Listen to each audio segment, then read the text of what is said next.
Trumpi vastane meedia läks hädaolukorra režiimile, sest Iraan üritas sel kolmapäeval 2026. aasta 27. mail muuta diplomaatilise alistumise sisepropagandaks. Pärast seda, kui Ameerika surve sundis teda läbirääkimisi pidama Hormuzi väina taasavamise, kaubandusliikluse ja laiemalt Washingtoniga sõlmitava kokkuleppe üle. Kuigi vasakpoolsed üritavad müüa ideed, et Trump ei võitnud sellest eriti palju, on tegelik olukord nende jaoks palju ebamugavam. Teheran ei näita jõudu, vaid püüab nägu päästa. Režiim arutab nüüd tingimusi, tähtaegu, vahendamist ja järelevalvet. Trump pani režiimi tundma selle hinda ja sundis ajatollasid mängu, mida nad väitsid kontrollivat kaasa lööma. Seda püüdis Iraan varjata. Miks vasakpoolsed paanikasse sattusid?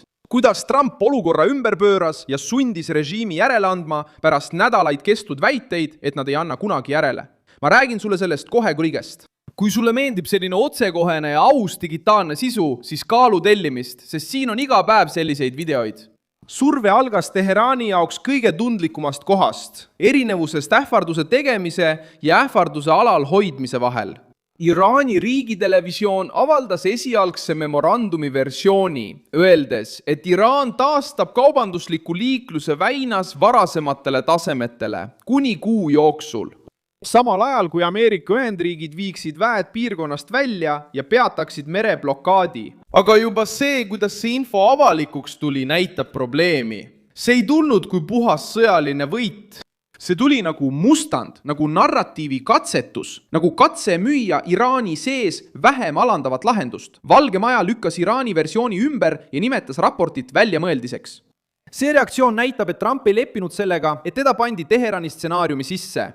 Režiim püüdis kiiresti riigimeediasse jõuda ja avaldada oma tingimused enne, kui Washington jõuab kokkuleppe poliitilise tõlgenduse üle kontrolli haarata. Just Seal haarab vasakpoolsus mürast kinni ja püüab muuta läbirääkimised Ameerika kaotuseks, kuid selle kardina taga on hoopis midagi muud. Iraan räägib taganemisest, blokaadist, liiklusest ja vahendusest ainult seetõttu, et surve töötas. See, kes tunneb end kindlalt, ei pea mustandit lekkima. See, kes võidab, ei pea kiirustama oma tavanemist seletama. Trump tegi samuti selgeks, et ta ei aktsepteeri, et Iraan või Omaan juhivad Hormuzi väina nii, nagu oleks see vaenuliku režiimi eravaldus. Washingtonis toimunud kabineti koosolekul süüdistas Trump Teherani selles, et nad üritavad läbirääkimisi venitada kuni vahevalimisteni. Just kui režiim loodaks Ameerika Ühendriikides poliitilisele muutusele, et saada paremaid tingimusi. Tõlgendus on lihtne. Iraan üritab aega võita mitte sellepärast, et ta oleks tugev, vaid sest teab, et Trump ei pea läbirääkimisi nagu nõrk demokraat. Teheran tahab ajapikendust, Trump tahab garantiid. Teheran tahab narratiivi. Trump tahab kontrollimehhanismi. Iraani alistumine ilmeb siis, kui režiim, mis varem hüüdis vastupanust, hakkab arutama, kuidas taas avada läbipääs, kuidas normaliseerida kaubandust, kuidas vältida uut lööki. Juba ainuüksi arutelu 60-päevase tähtaja üle kokkuleppe kindlustamiseks näitab, et Iraan otsib institutsionaalset väljapääsu, et mitte tunnistada, et teda sunniti jõuga järele andma. Vasakpoolsed tahavad seda nimetada Trumpi läbikukkumiseks. Neile, kes vaatavad rahulikult, on see Teherani kalkuleeritud taandumine surve ees, mis muutus liiga kulukaks. Ameerika operatsiooni Iraani vastu oli Valge Maja juba esitanud kui osa rahu läbijõu poliitikast. Washington ütles, et eesmärgid olid hävitada režiimi sõjalised võimed, takistada tuumaprogrammi edenemist, katkestada toetust terroristlikele rühmitustele ja avada tee relvarauks koos Hormuzi väina taasavamisega.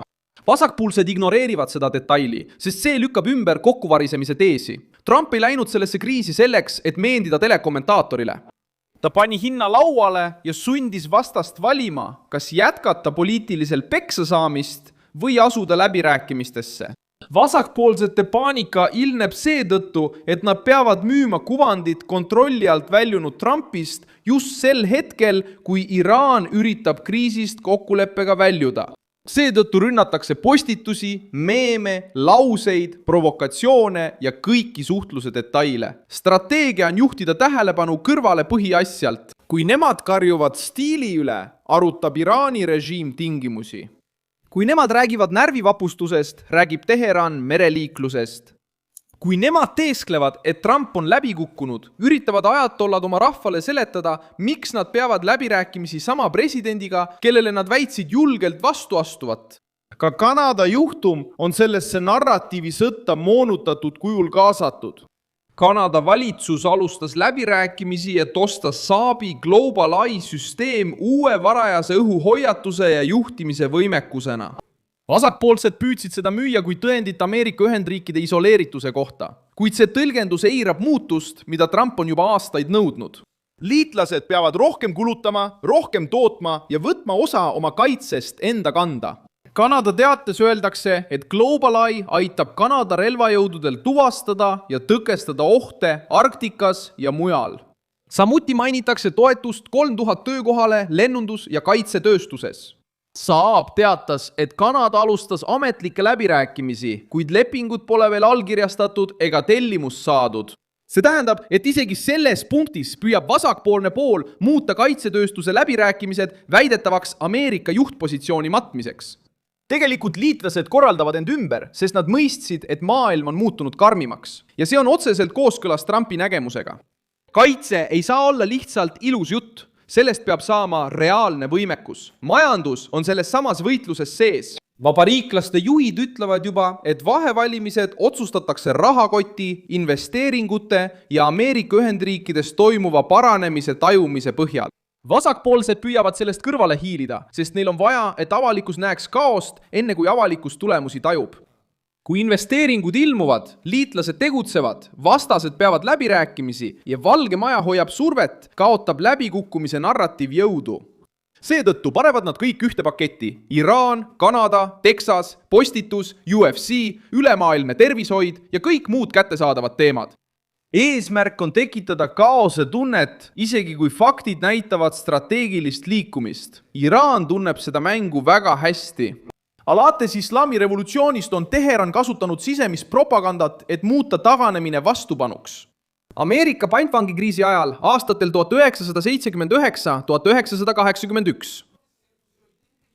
52 ameeriklast hoiti kinni 444 päeva, kuni nad vabastati. 20. jaanuaril 1981 Ronald Reagani ametisse astumise päeval.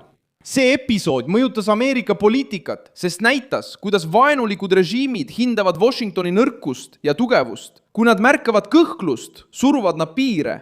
Kui nad tajuvad tegelikku hinda, otsivad nad väljapääsu. Täna kordub sama loogika teisel kujul. Teheran püüab läbi rääkida nii, et ei paistaks, nagu nad oleksid järele andnud. Teised riigid õpetavad sama õppetundi. Iisrael reageerib eksistentsiaalsetele ohtudele ilma rahvusvahelise meedia luba küsimata. India tugevdab oma positsiooni, kui tunneb ohtu oma marsruutidel ja piiridel. Poola suurendas oma sõjalist kaalu Euroopas, sest sai aru, et julgeolekut ei saa delegeerida bürokraadi jutule. Kanada otsib nüüd samal põhjusel suuremat võimekust Arktikas. Vasakpoolsed soovisid lugu Trumpi kokkuvarisemisest. Selle asemel saadi lugu Iraanist, kes alistus läbirääkimistel, liitlastest, kes relvastuvad ja meediast, mis üritab ilmset varjata. Iraani režiim ei väljunud sellest kriisist vabamana. Nad pidid hoopis seletama, miks nad on nõus Ameerika surve all tingimusi arutama. Ja Trump näitas taas, et mõnikord pole sõja kõige raskem osa, mitte tulistamine. See on sundida vaenlast istuma läbirääkimiste laua taha pärast nädalaid kestnud kinnitusi, et nad ei anna kunagi alla. Mina olen Milson Alves, Global. Ja minu eesmärk hoida sind iga päev tõega hästi kursis. Uudiste lingid on videokirjelduses. Pane sellele videole like, telli kanal ja vaata lõpus kommentaare, et olla veelgi paremini seotud Milson Alvese kogukonnaga.